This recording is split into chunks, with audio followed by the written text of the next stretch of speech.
Okay, good morning and welcome to my sewing room. Today is Saturday, February 12th, and 2022. And today I'm going to be filming for week one for the Chicken Salad Sew Along, which starts Monday on my blog. But for week one, I always do a tutorial just to kick it off and show you the block one tutorial. And so that's what I'm going to do. And this is what we're going to be making today. This first block, which is Hattie right here. So I've taken this out of my sew along guide. So you can see in the sew along guide the names of all 12 of the chickens. Here's my sew along guide, and this is what the quilt looks like. And there's Hattie right there. So I'm not necessarily doing them in order of how they go into the quilt. I chose Hattie because she has a baby chick, so I wanted to be able to show you how to do that. And I don't know, she just was, well, I shouldn't say she had the least amount of pieces or very simple, because they're all very simple, not a lot of applique pieces. But I don't know, maybe I chose her because she's a pink hen and that's my favorite. So, all right, so I have my Be Prepared post on my blog, which I will link to here, that I did on January 10th, that details everything that we need. So if you are tuning in for the sew along, you already know all about that. If not, you can click on the link below of this video and see my Be Prepared post. All right, so I'm just going to put her here so you can kind of see what I'm talking about as we go along. So in my guide here in the back, I have my little envelope with my Sew Simple shapes. Okay, the Chicken Salad Sew Simple shapes. These are basically your pattern for the quilt, and the sew along guide is just that. It's not the pattern, it's just the guide. And then I do the tutorials each week. And it tells you what fabrics to cut for Hattie for this block. Okay, so here's all my fabric pieces. Here's my background that we'll be using for all of the blocks. And you cut these 13.5, and then we'll trim them down to 12.5 after the applique is complete. And here is what the Sew Simple shapes look like, and the ones that you need. So you'll need M28, M17, M7, M3, M24, and M23. And then it also tells you in the guide what size, not only to cut the fabric, but it's the same size that you cut the interfacing. Okay, and then I just simply lay that on the interfacing and trace around it with a mechanical pencil. Now here's the interfacing that I've been using. I've developed this weight for my Sew Simple shapes, and I really, really like it. I couldn't find anything out on the market. I tried several things that was just right for me, that I liked. And so this is why I finally, after going through 3 different kinds, developed this kind right here. And so it comes like this in a 3-yard package on this bolt. And whenever I cut the interfacing, I just lay my ruler down and cut it like normal. And if there's a crease in it or wrinkly or something after I've cut it, then I simply just lay my piece of fabric over the top of it, because I don't want to iron directly onto my interfacing. I mean, it's not iron on or anything, but I just don't want to shrink it up or distort it. I use very hot irons. I just lay my fabric on top of it on my ironing board and just press over this. Basically kind of becomes like a pressing cloth, and that will get any creases out of that. All right.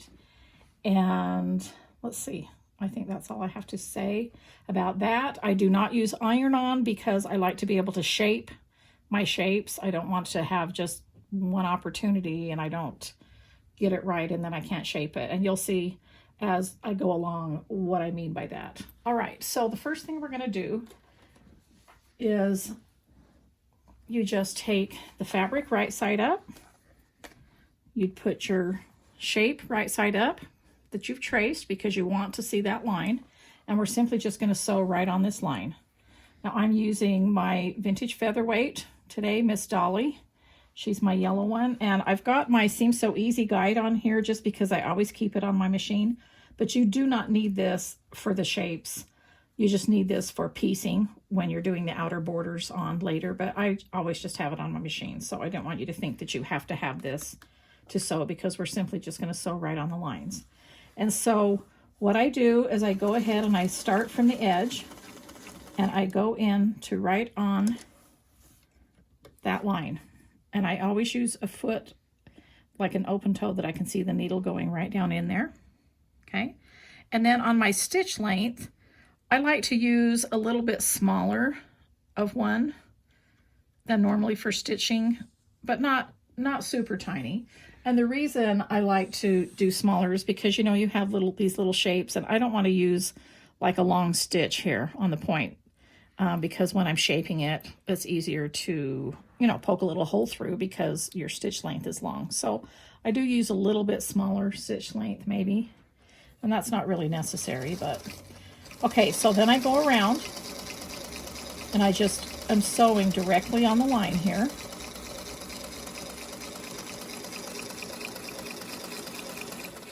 And I treat it just like I'm driving on the road. So when I get to the curves, I slow down. And I also just, you know, kind of pivot, lifting this presser foot up and pivot when I need to turn. It's very simple.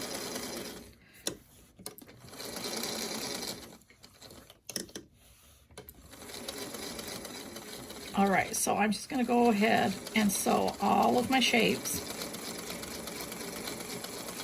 And I wanted to tell you too that when I end, so this is where I started. I just have a little scrap of fabric under there to save thread.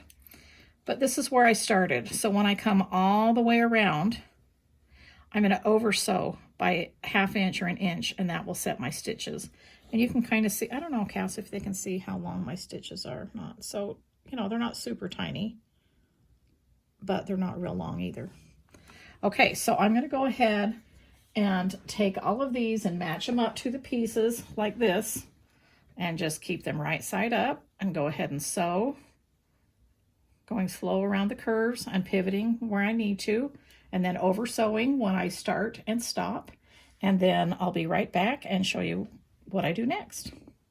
All right, so I've got all of the pieces sewn here. I'm starting to trim here, but I wanted to show you how I trimmed one. See, so it's sewn all the way around and then over sewn here. And you can see these thread going off, because I just go ahead and feed them one right after the other. You know, it keeps things nice and neat, and then I just clip them apart when I'm finished, just like when I chain piece when I'm quilting. And so I just take a pair of scissors. These are, I don't know why I grabbed those in my drawer. Like these are my sewing scissors. And I just go around and trim. This is smaller than 1/4 inch just because this is a smaller piece, but I do an approximate 1/4 inch. I would do a little bit bigger of a seam on these. But I wanted to show you that the pieces that have like little cleavage areas, or these little Y areas or inner curves, need to be clipped. So I set aside what needs to be clipped. This is going to have to be clipped because this has an inner curve and this has cleavage area. These are little cleavage. These are the little cleavage. You don't worry about the outer curves. That does not have to be clipped. And then this is a pretty deep inner curve. And these are little cleavage areas. So just one clip there, one clip there. And then the body right here will need to be clipped right there. And then just right there once, into there, and then once there, and then these little inner curves. And I'll show you where I've clipped them and how I've clipped them. But the reason that they need to be clipped is because it will not lay flat when you turn your pieces right side out. It won't lay flat. So what I do is I take a small pair of scissors. I don't want to use this size or even a medium size. I want to use something small that has little pointy tips that I can really see. And I'm just going to clip one clip right to my sewing line. Not into it or past it, but just to it, like that. And that will really help when I go to turn there. And, you know, I can show you like right here before I clip the seams, just so you can kind of see. But so I would just do one clip right into there, see, in between those. And then for here, I would just do one clip. And then just one clip to the thread. And then for these inner, here, I'll just hurry and clip this how I normally would and get that out of the way. Okay, so to do this, I would just clip like that, like 3 times right there. See, on that inner curve. And that's what I'll do right here. Pretend this whole thing is trimmed. And you just want to clip probably, you know,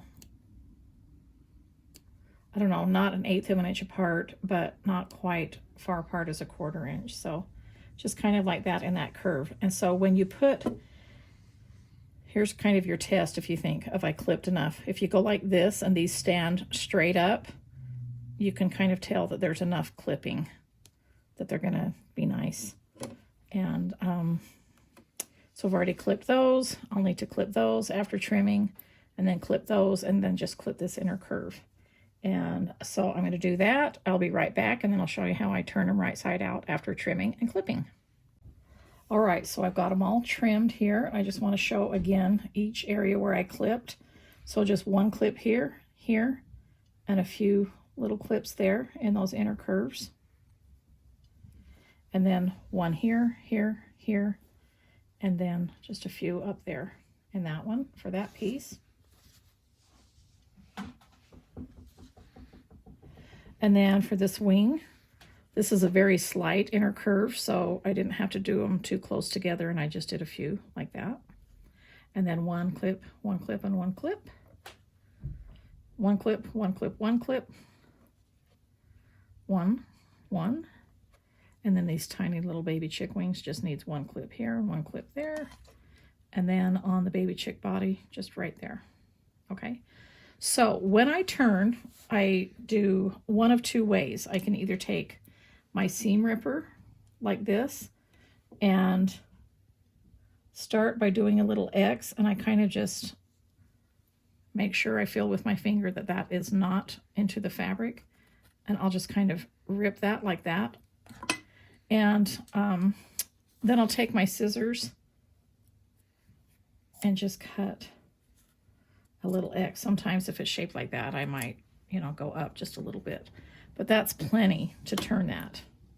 Or another way is I might just, if I don't trust myself to use my seam ripper, just pull the interfacing away, and let's grab these little scissors and just make a cut there, and that way you can, and that's plenty to turn. Okay, so let's turn this. And then, because everything's clipped and everything, I just go ahead and turn. Just kind of do a rough turn. And then I'll see where that needs to come out a little bit. So I might gently push a little bit with my fingers, but then I'll take this Clover point-to-point turner. I love this thing. This is the end that I use.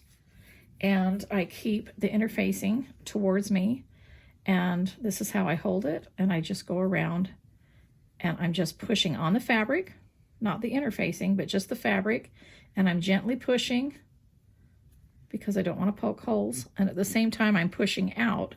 You can see how I'm holding that between my fingers, and this goes between, you know, this is kind of what it's like when, pretend the fabric's in there. This is kind of what I'm doing with that fabric in between, and I'm just, and then my fingers can kind of press it too, and because this is cotton fabric and it's nice and pliable and soft, see what that does already right there, that nice curve, just from doing that. And then I'll just move on to the next one.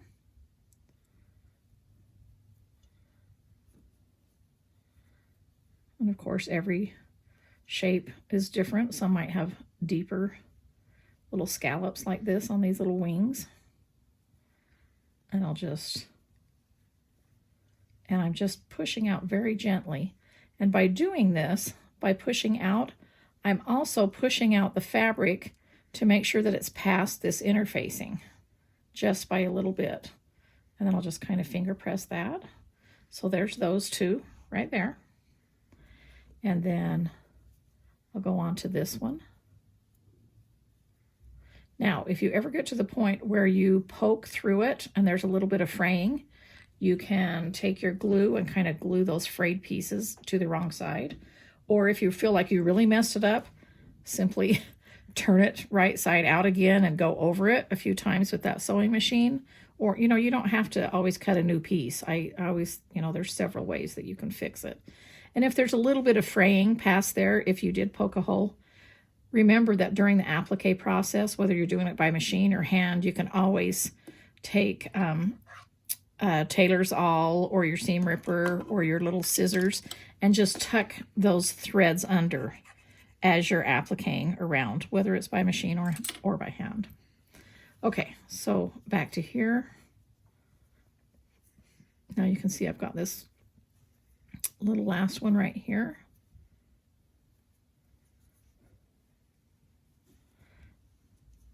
Sometimes I'll just, however I have to kind of gently push on that fabric and get into there. And then I'll just go ahead and do that all around the outside of the shape.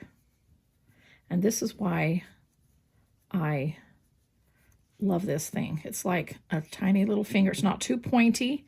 And I like that it's very narrow here. It comes to a point like here, and it's not round. If it's rounded, it won't get in there and do what you need to do. So I really like the shape of this clover point-to-point turner. I've tried other ones and other things, and this is just my favorite. Okay, so then you can go back and forth that way, and you can see it's still okay. So those are all smooth, but see, your shape is not quite as flat as you would like it to be. So I will press it, but usually, especially for things like this, I like to take my little quick press seam roller and just do the edges. Okay, so now that's a little flatter. I just know that that has set kind of a crease there a little bit, so it will stay. And then I'll just bring it over to my iron, and I'll just press it. I try not to iron back and forth. I mean, I'm not really going to hurt it if I do, but I'll just give it a quick press like that. Take the tip of that iron and go into those little scallops. And then I'll take a Righty Blake clapper, and I'll just put it on there and let it cool nice and flat. Now, let's talk about these little pieces for a minute. I keep these here in case I ever need them, but honestly, I've never used them. I keep these here so I can show you. These are hemostats that you can use to turn the small pieces if you have a hard time turning the small pieces. So let's turn this little piece. So you can also see where there's kind of a grain, a straight of grain sort of with the interfacing. I can see that it's going up. So I find it's easiest to put my first seam ripper. Normally I'd be doing this really close up, but I want you to be able to see it on camera. Okay, again, it's not in the fabric. My seam ripper's kind of sideways there, and I just start with a little teeny cut there so that I can make my X to turn. Now, you may want to do a little bit bigger of an X here because you want room to be able to turn this, but I would never cut it, my X, any closer than 1/4 inch, okay, to that seam. It's plenty big to do that, and you might think, how am I going to turn that tiny little piece? This is the smallest piece in the whole set.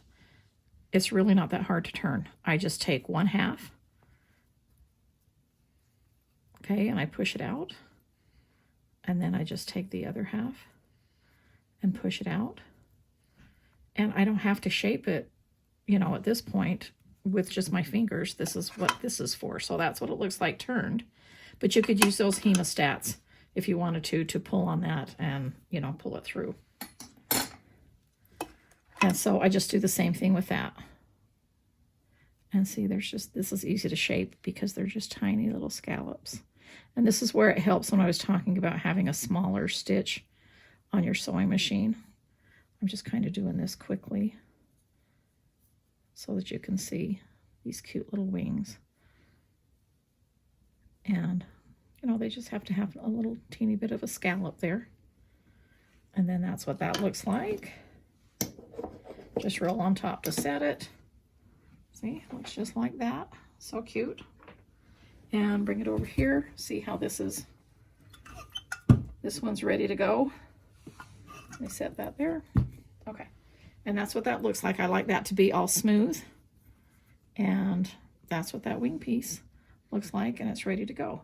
Okay, so I'm going to shape all of these and press them, and then we're going to go over to the work table. I'm going to show you how to lay out the block. All right, so I've got all of these pieces shaped. This is what they look like in the front and back. See where these are such deep curves? There's a little bit of a kind of crease there, but that doesn't bother me. I mean, they're just tail feathers, and then it's going to be stitched down onto a background, and it's going to be okay. You know, you don't need to get too worried about the pieces and how they look. You just kind of want, you know, to get the best shape that you can. Now, one thing I forgot to show you is a point, what it looks like. See, I've got my little cute little toolbox here that I have all my little necessities. That's a necessity, right? Chapstick. Okay, so I want to show you that when I'm shaping this point, like this or any point, I will turn it so that it's sideways like that. And I take advantage of that bulky seam allowance there that's in that point, and I kind of take that and push on it until I can push that out to the best that it can go before I press that. Okay, so I wanted to show you that, and I'm going to go over and give that a quick press because I wrinkled it when I did that, and I don't want to wrinkle. Okay, so what we're going to do is, let's see, let me grab my 12.5-inch ruler right here, my trim it. Not only do I use this ruler to trim at the end, you know, when the block is completed, but I use this for layout. So I kind of just grab this as my guide and have it set aside so that I know how, you know, I want it to look when I'm setting up. So for this, I know that that's going to go up there. The wattle's going to go here. The baby chick's going to go here. The wing's going to go approximately there, and then the wing there. So what I want to do is remember that I need room for the legs. So I don't want to center this right in the block. I want to bring it up. Oh, I'm thinking probably about 1.5 inches down. So this is 1.5 inches wide ruler, or I always have a measuring tape here so that I can kind of maneuver my pieces. So the first thing I'm going to do is, obviously this is on a design board. I have to have a design board. And then I use my applique pins. I've got some in my truck here. This is what they look like. Here, I'll just stick them in here. And so that I have a few ready to go. And I like the length and the strength of these. And I use these exclusively for, I mean, I shouldn't say exclusively because I use them for other things too, but these are the ones that I use exclusively for laying out on my design boards, my applique pieces. I have a lot of different pretty pins, but this is what the package looks like. 250 applique pins. I also have some mini applique pins, but these are the ones that I use for this. And they come in this, all my pins come in this cute little mason jar holder that I designed. Okay, so that's what we're gonna do, is just kind of set that up right there. And what I do is I put a pin right through the design board, and I know that's kind of where I'm going to start. Now I'm going to move this pin up just a little bit because I want her head to come into that just a little bit like that. So I put that pin there, and then I can still pivot her body however I need to. But I'm just going to kind of space approximately, you know, it looks like there's 2.5 inches on this side and there's 3 inches on this side, but that's okay because it doesn't matter because from side to side, it can't really grow. This way it can grow. So that's why I worry about, when I say worry, I just make sure that I have that there and I have this much room to make legs, and that's plenty of room. So at this point, if I think, okay, there's too much space over here, then it's super easy to just take these pins out, pull it over, and I'm just putting one pin in right now to hold her. And then I want the wattle about right here. And if you want to, let me go grab my buttons that are already opened. Let's see.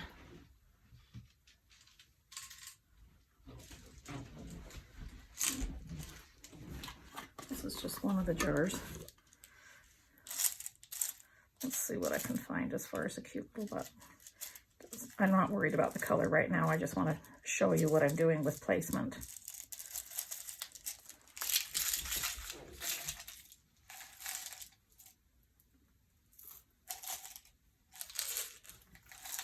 Okay, here we go. Here's a tiny little button.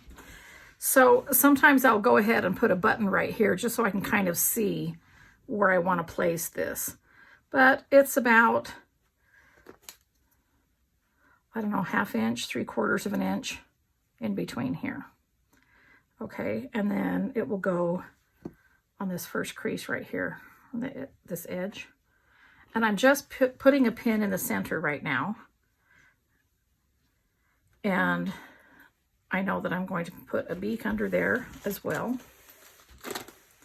And then I can place this wing. Once I've got that placed there, I can kind of turn it and pivot it. And I like the way it looks right there. So I'll just put maybe 2 pins like that, still giving me enough place to lift up and put the glue around. And now because I pinned there, that pinned the body as well. And then the cute little baby chick, what you can do with that is grab your suit glue, and before pinning it, because it's a small piece and it's layered, I just go ahead and put a little bit of glue right there and pre-glue that, just like that. And then I'm just going to place that baby chick there, and I don't want it to go any taller than that. And then there's room to put the legs on there. Now, if you don't want to do legs, you could always just go like that, put the baby chick there, put the baby chick there, so she's just riding right there. It's like, you know, I always say you're the boss of your own quilt, so you can put whatever you want on there. So I'm going to do that.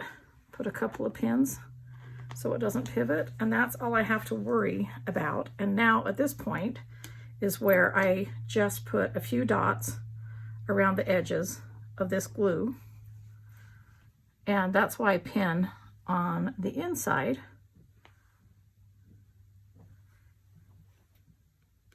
So that I have room to lift up and do this, okay? And now I'll go ahead and move my pins towards the outside so all that glue can dry. And I usually leave it sitting here for like 15 minutes or something like that. And then I just go around and do this the same way, and this the same way, and I just glue everything down, keeping in mind I don't glue right here and I don't glue right here. I leave this open, so I'll go ahead and put some glue right here down to that point, and I'll glue that last because I want to be able to tuck the legs under there. And then even when you've got the pins in here and the glue, before I do the legs, I lay this on here and just make sure that, that's going to look good. And this blue right here on my trim it ruler, it signifies 1/4 inch seam allowance when it's sewn into the quilt. So within this window, this clear window, you can see what that's going to look like. And when I trim, I can go all the way over here or all the way over here. I can go ahead and use these lines to center, but I know that I have enough room for my feet. And let me take that button away. And let's see, what else do I want to tell you about that? I just go ahead and do all of these edges and pin down. And then I'm going to move this out and show you how I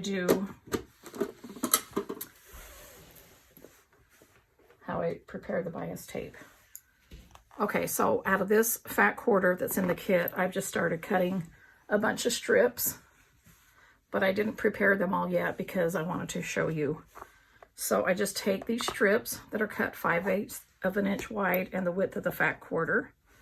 Okay, and I'm just going to set that right there. And this is how I prepare a strip.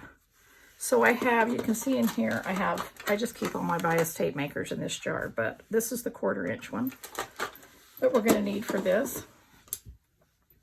So what I do, first thing is I cut a real pointy point because I want it to go through there. But before I do that, I want to spray it. Okay. So in here, I have some Mary Ellen's Best Press and some water. When I use this bottle right here, these kind of bottles, I usually fill them only about this much, and that's how they work the best. And I'll just mix, so I'll put this much Mary Ellen's Best Press and then this much water, and that's how I do it. And I just like to mist this. This is called a mister bottle, and I like how it mists and does it very evenly. Can you see the tip there?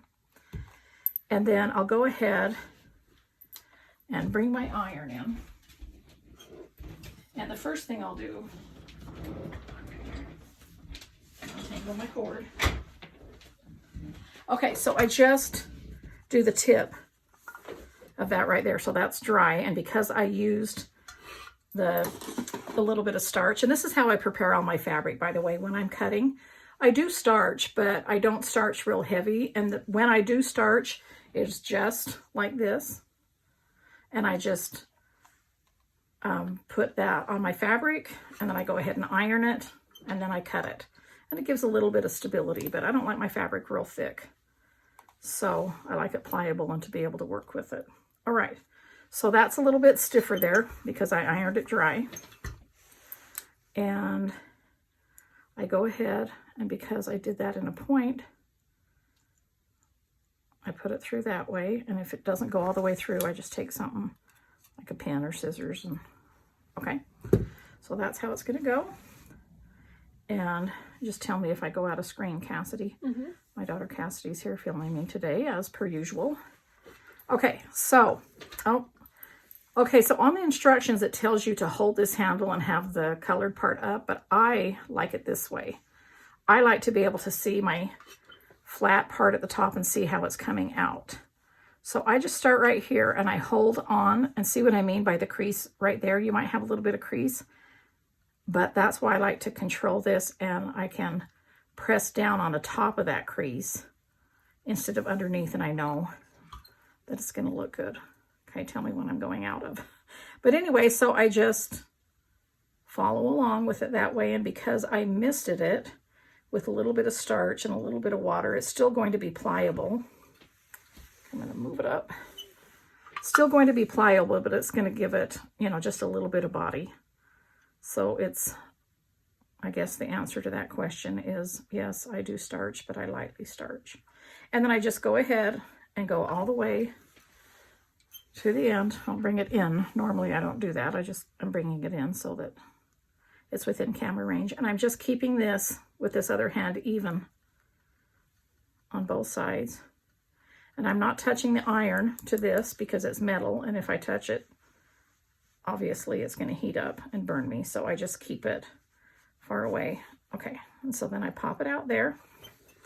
And I normally just leave that to sit there and, you know, dry for a few minutes.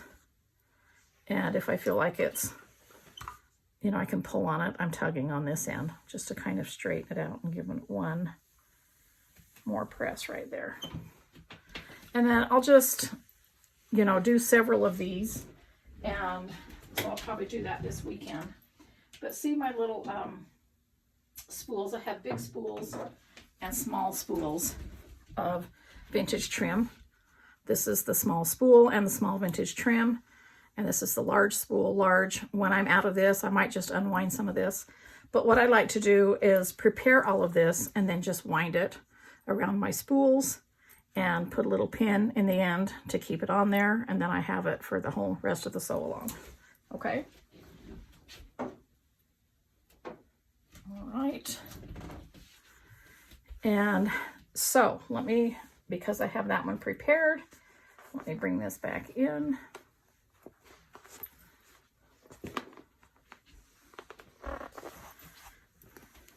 Okay, so I want to show you how I do this. I kind of just, when it's, I'll just kind of trim that end off.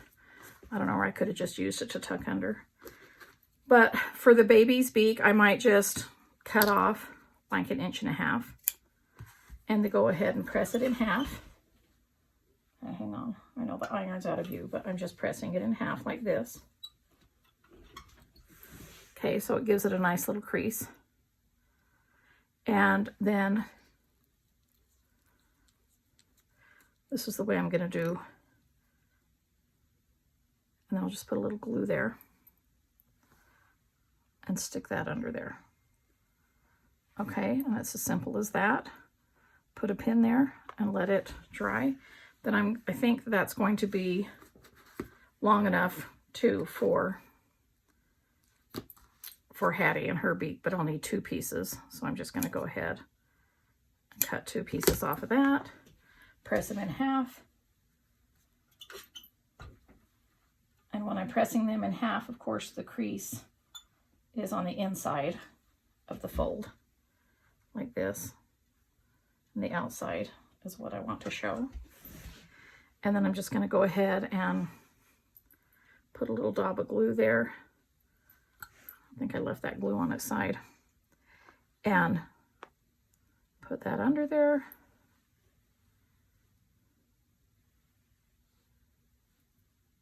Make sure all the little frayed edges are out of the way. Put some more glue there. And then just put it on the other side, and all that is tucked under.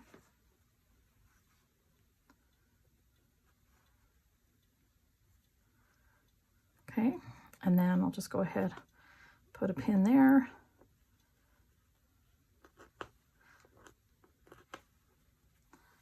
Okay, so now she's got that. So for the legs, again, I want to put this here and make sure that I have, it shows me that I have about 2 inches long to make the legs. So I'm going to go, this will be tucked under about like that. So I'm going to cut them. It's always best to cut a little bit longer. Okay, so I'm going to cut 2 pieces that long.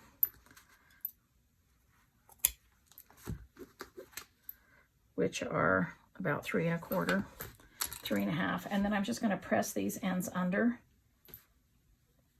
The one raw edge will go under Hattie, underneath her body there. And I just want these to not have a raw edge. Okay. And so what I'll do is, before I start placing everything, because I had measured 2 inches, I'm going to pull this up a little bit until that folded edge down there is 2 inches. So I probably really needed to only cut these 3 inches long. But each chicken is going to be different because they're each shaped differently. So you're just going to kind of play with it like that. So what I'm going to do there is take that pin and pin that there in place. So see, I can play with that by tucking other things under. Now you can make them look like they're running. You can do this, you know, straight. This one just has a little bit of a curve back here, so it has room for the feet. So I'm not gluing yet. I'm just tucking under there. Like that. And then I'm going to do the same thing with these that I did here, but I think I'm going to cut them you know, probably 1.5 to 2 inches. I'll just show you one. Okay, so I've cut 3 pieces here, and these I'm gonna do in half, just like I did with the beaks. Bring them over here, press in half. Now this, you know, might seem a little bit fiddly, but I think I like the thicker feet for how big these hens are instead of embroidery, but you could embroider them if you want, but I think it's kind of fun.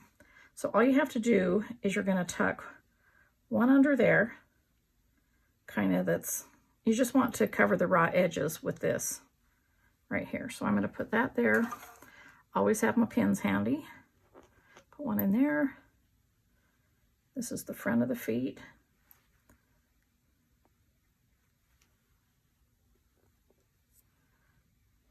Put one there. I'm going to tuck this in just a little bit farther because it's on the angle. I want to make sure that that raw edge is within that fold. And I just kind of set it up to how I want it to look. And then with chicken feet, you have the back coming out as well. Okay, and you can have that go in as deep as you want. And if you think, okay, I cut that a little bit too long, then all you have to do is just trim a little piece off the back, and then that gives more room to tuck right there.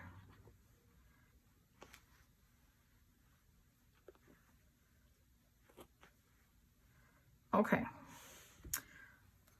I'm going to grab this pin and let it help me to tuck that under there. Okay.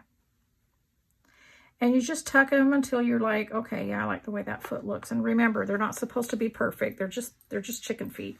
This is what the first block, the sample block that I did looks like. See, and they're just tucked under there like that. It's not any big deal. And then I'll just go ahead and put little dots of glue under there, same thing, and just pin it in as many places as I need to, like on the end right here, to keep them nice and straight. And then I normally don't, after this is dry, I will put buttons on for their eyes at the end, at the very end, or either before I'm quilting or after I'm quilting. It just depends when I add my buttons, what my quilter has to say. If they want buttons off first, then I will add them after, and just after it's quilted, and just sew the buttons on and hide the tails behind the quilt, just like you do when you're hand quilting. But I sewed these on here, even though she's not appliqued yet, just because I wanted you to see what they look like. I just use matching thread. And Cash, you want to hand me my Floss box and my bag right here. I just use matching thread. This is my B Basics Floss embroidery that matches all my fabric. I just keep them here in my bag. Now I showed you this in my Be Prepared, but these are all the colors. And then I also keep extras here in my bag. These are my nifty needles. For embroidery, I use these ones with the blue ends. They also come in a tube. Each size comes in a tube. Okay. And I use 3 strands, and I will just use a color that matches the button.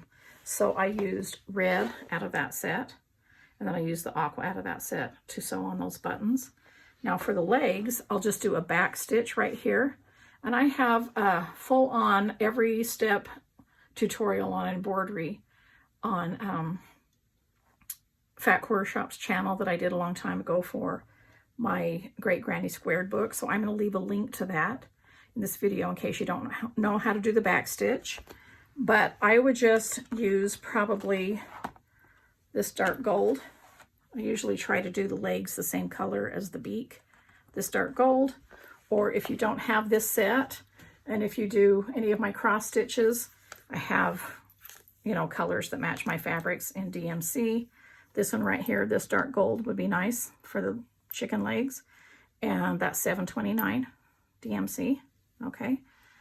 And I just use 3 strands, and I just do a back stitch. Now in the sew along guide, there is a pattern for the feet, for the baby chick feet when they're down here. And there's also a pattern here, but I don't know if you'd really need one. You could just grab your pencil and simply, let me grab this. There's really no right or wrong way. I mean, the legs could be going straight up and down. You know, they could be, I did these slanted like that.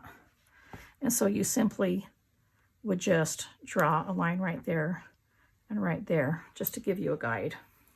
Okay, and then I would just backstitch right on top of that. All right, so that's about the embroidery.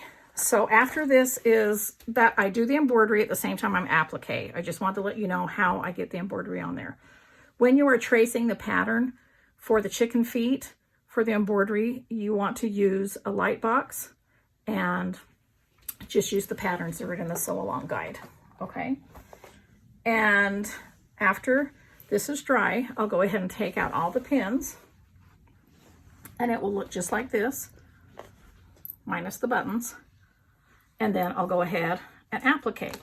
Now I cut the background always bigger because when we applique, we're gonna kind of bunch up the fabric, we're gonna fray the edges. It's going to be distorted because our stitches are maybe gonna pull in the applique and make it a little bit smaller. And so that's why I don't cut the block the exact size. I don't cut it 12.5 inches. I had to cut it 13.5 inches for this quilt. And then once it's appliqued, you just simply lay this ruler on it on a cutting mat and before the buttons and lay it on there, and I will just trim here and here, and then I'll flip and trim there, and then it's ready to go into the quilt. But that's after applique. But let's talk about applique for a minute. So you can hand applique or you can machine applique, and I have links to that I will add in the description here below this video that you can link on, that I've here, done on my channel. I've done step-by-step tutorials on how I do my hand applique. And let me show you something, what it looks like. I pulled 3 things in here. Let's see, that's just my design boards. Showed you my floss. Okay, so this block right here is the #1 block in my So Simple Shapes Remix series. And this is hand applique. So this is what it looks like. You always want to use matching thread. No matter whether you're hand applique or machine applique, you want to match the thread to your applique for these So Simple Shapes for this kind of a look. So that's the hand applique. That's what it looks like on the back. So you can see all the different matching thread. I'm not matching to the background. For this, I'm matching to the pieces. And it's just a traditional hand applique stitch. After this is all laid out, you just match your thread and just do the stitch. Okay, and then I've got, let me move this out of the way. And I brought my flea market quilt in. Let me just unfold a corner of that. So this is for my flea market sew along, because I wanted to show you this is machine applique, okay? And this is what it looks like finished. Let's see, with machine applique. I'm gonna get it really close. Okay, that's not fuzzy, right? Okay, so it's just a little tiny zigzag stitch, and it's with matching thread. Okay, and what I did is I finished all of these blocks, and you can do the same thing with your chickens if you want to at the end. I just saved all of these at the end, and then I just did all of my green leaves. And when I machine applique, I just have the matching color in the top of the sewing machine, and not the bobbin, because it's not going to show underneath. And so I just went ahead and used the same green and did all the leaves. And then I put blue in and did all the flowers that needed blue around the edges. And then I put yellow in and did that. So that's what it looks like, machine applique. So you could totally machine applique the chickens if you don't want to do hand applique. And then there's an even simpler way. Here, let me move that out of the way. Here, sis, thank you. I brought this in to show you, this is another remix series that I did that I showed you before. I'm doing these ongoing stockings, and these are the stockings and these are the blocks that I'm putting them on for a quilt. And I showed you this during the series, but I think this doesn't lend for every style of quilt. But look what I did with that. I think it would be cute for these chickens. You could just, I just simply laid these on a piece of background. See, let me find a piece of background here. Smaller sock.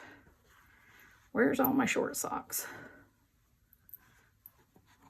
Okay, well, here's one already glued on there. But anyway, I just lay them on the background. Pretend this is a taller background. Glued it on there and everything. And then I just did the sewing machine and used thread that matched the background for that. So I just kind of wanted to give you that choice. See what it looks like on the back. I just back stitched a little bit where I started and stopped.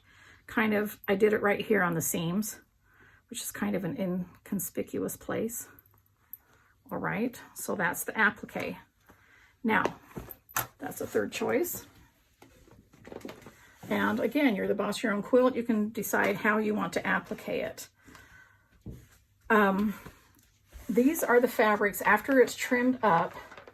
I've got myself buried here now in blocks. Where's my HATTIE block? Right here in the blue design board.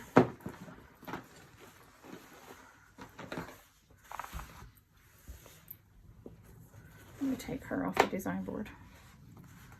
So after she's trimmed up, pretend she's 12.5 inches, then you're going to lay your pieces out for your border. Each block has a little border. Okay, and you can tell from the picture here. Let me pull this out so you don't have the glare of that. So you can see right here that this block has a border here and across the top. That's what this block is going to look like. And so all you do is, this is going to go there. These are your 4.5 by 8.5 pieces. And you just use this as your guide to know where to place them. This fabric's going to go there. Is that out of camera, Cass? Nope, you can see a little bit. All right, let me pull it down just a touch. Now remember, this block's a little bit bigger because it's not trimmed down. But that's going to go there. And then this rectangle's going to go here, and that's going to go there. So this is where you'd use your Seam So Easy guide, and you would just piece these together using an accurate 1/4 inch seam, and then piece these two together. And then you would join these two to that block. And then you would join this strip to that. And then your block, that's what it's going to look like. That's what Hattie's going to look like. And she'll be all ready to go. And then I've got my trim it rulers in all sizes so that you can, this is going to end up being a 16.5 inch block. And so you can use that 16.5 inch trim it ruler to square that up and get that perfectly the size that you need to go into the quilt. All right, so that is the pieced block, and that's how you do with my Sew Simple shapes. But I'll be right back in a minute because I want to talk about the second quilt that I'm doing. I'm going to talk about the piecing. So hang on, I'll clear this out and be right back. All right, so let's just talk a little bit about the pieced quilt that I'm going to be doing. Now I'll have more detail about this on my blog, but because this is a week 1 video, I want to kind of explain that a little bit. I'm going to be making 2 quilts out of this kit. So this is the kit to make this quilt. All right, it's the fat quarter bundle, and then background yardage, binding yardage, and then an extra fat quarter of my bee cross stitch, and that's what we use for all the legs and the beaks. So this is the kit, and then here's the Alpine vintage trim that's going to tuck in there. Okay, and so that's to make this quilt. But because I've been working so many years on this cookbook fabric and I love vintage kitchen stuff, I really wanted to make a pieced quilt as well. I mean, I can think of all kinds of kitchen quilts that I want to make. And I have my Farm Girl Vintage 1 book, and my Farm Girl Vintage 2 book has a lot of kitchen themed blocks in here. And because the blocks in the quilt finish right here without the borders at 12 inches, and in these 2 books and in most of my books I have cutting for 6-inch blocks and 12-inch blocks from each block, meaning for instance, here's the tractor block, here's the scarecrow block. These are both in 12 inches, but I also have the cutting instructions to make them in a 6-inch block if you want, so that, you know, they're versatile that way. And so I'm like, okay, I'm going to take 12 of the blocks from these books, and I'm going to piece a quilt at the same time and show you which block I'm going to do. I'm going to be using the same kit, and I'll just be using this for piecing as well. But I'm going to pull in this fabric. This is the tulip print. I'm going to pull this fabric in and bind it with this instead of the red. But all of the borders is exactly the same fabric, and all the block borders are exactly the same fabric. It's just these colors right here, from here on over, that are in the chickens themselves that I'm going to be using to piece these kitchen blocks, okay? Everything else is the same. So I'm going to be using that for the binding, and then I'm going to be using my cottage to go in instead of the alpine to go into the binding, and I think that'll be fun. And so I was going to wait till Monday to show you the piece block, but I'm just going to show you which one I'm doing first. So I'm going to reveal, this is kind of going to be a secret. Each week I'm going to reveal and show you what block that I did so that you can go ahead and sew it just like I did if you want to. So week 1's block is out of Farm Girl Vintage 1 book, and it's called Kettles On.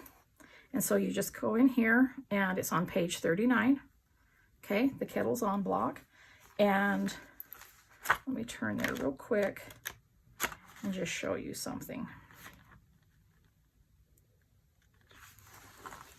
Here, let me pull it.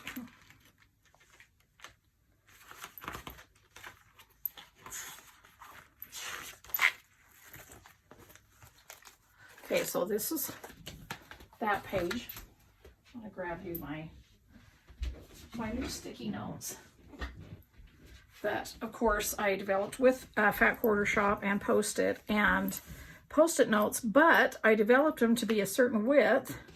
I'm going to stick these on first, and then I'll show you what I'm talking about.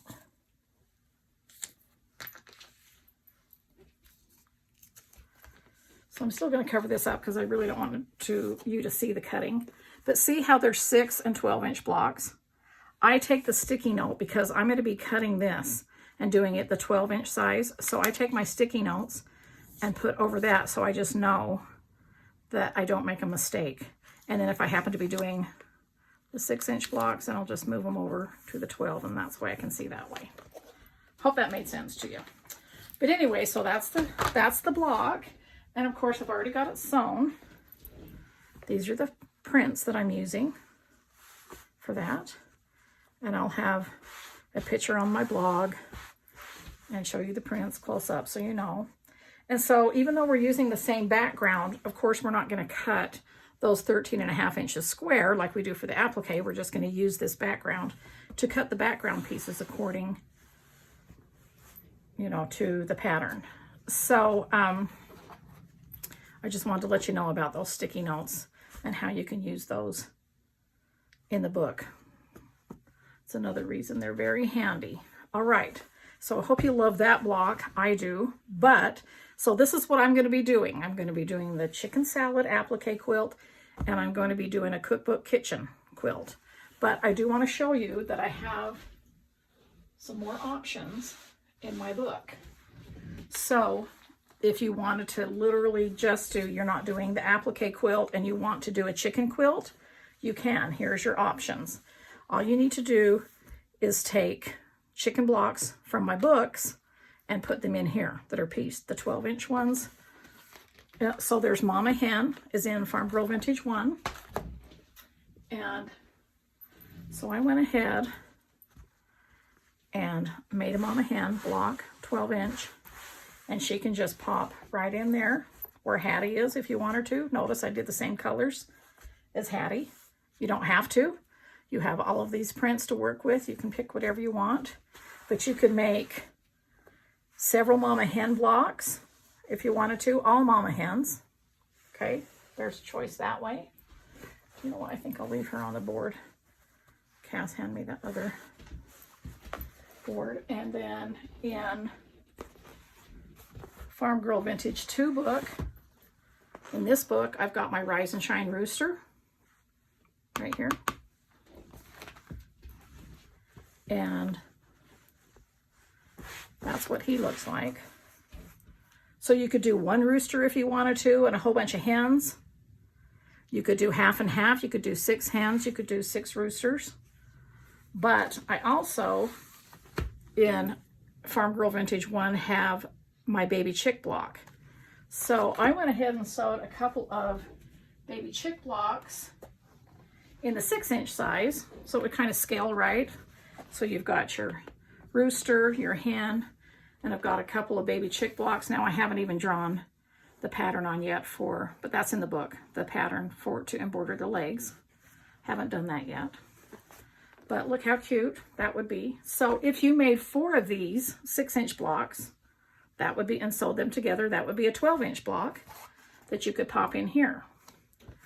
Now, for another quilt project that I did in one of my Farm Girl Vintage workshops, when I went to Arizona, I